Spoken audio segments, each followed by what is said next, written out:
We are so close to the release of Batman v Superman: Dawn of Justice, where we'll find out who will win.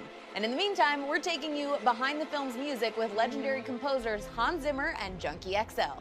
So tell me about the first conversation that you had with Zach about working on Batman v Superman. I can't remember the content of the conversation. All I remember was the sheer panic. My reaction was, no, I don't want to do it. I can't do this. And then, of course, the answer was right there, which was do it with a friend, do it with a collaborator. A split millisecond later, I knew it was going to be Junkie because we work really well together.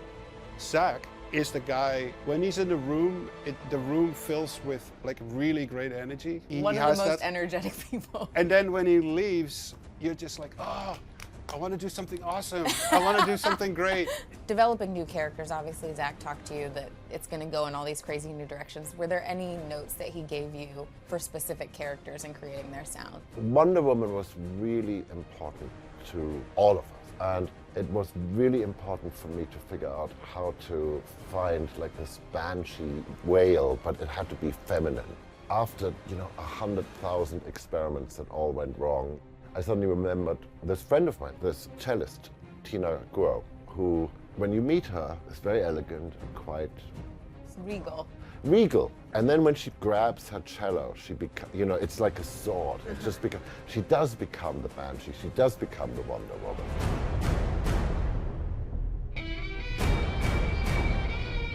Once I figured that out, all of it is about casting. And these musicians we work with, we cast them as if they were actors. I just had to find the right actress, and suddenly it also started to fall into place.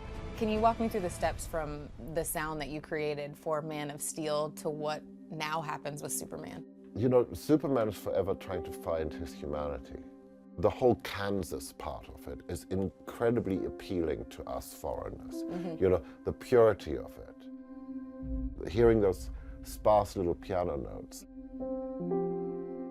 For the longest time I was sitting there on the first movie, I actually sort of had it. I had it right away, what I wanted it to be. But it was so simple. But I think it had a lot of heart.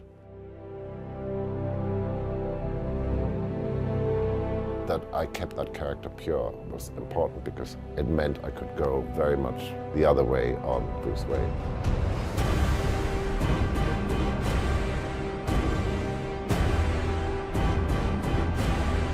Actually, we talked about it maybe for 8 weeks or so before even something got done. Hans also thought about it for 8 weeks. He started playing something on the piano, and that was the perfect start for what then, became the Batman music for the movie.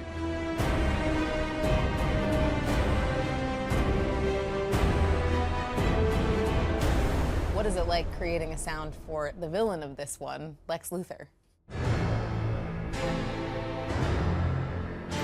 We sort of thought classical.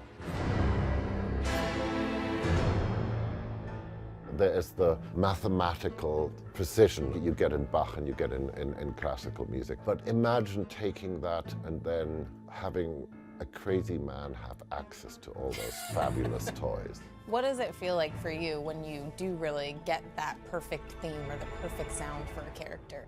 Oh God, I haven't gotten the perfect theme or the perfect thing for anything yet, thank God. Because the whole point is you want to carry on searching, just like the actors do. Otherwise the story's over.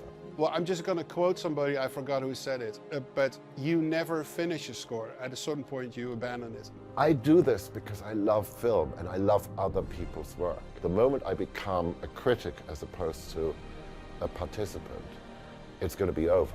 Well, you might not get to feel that way watching your own films that you scored, but I know we all do, so thank you. Thank you.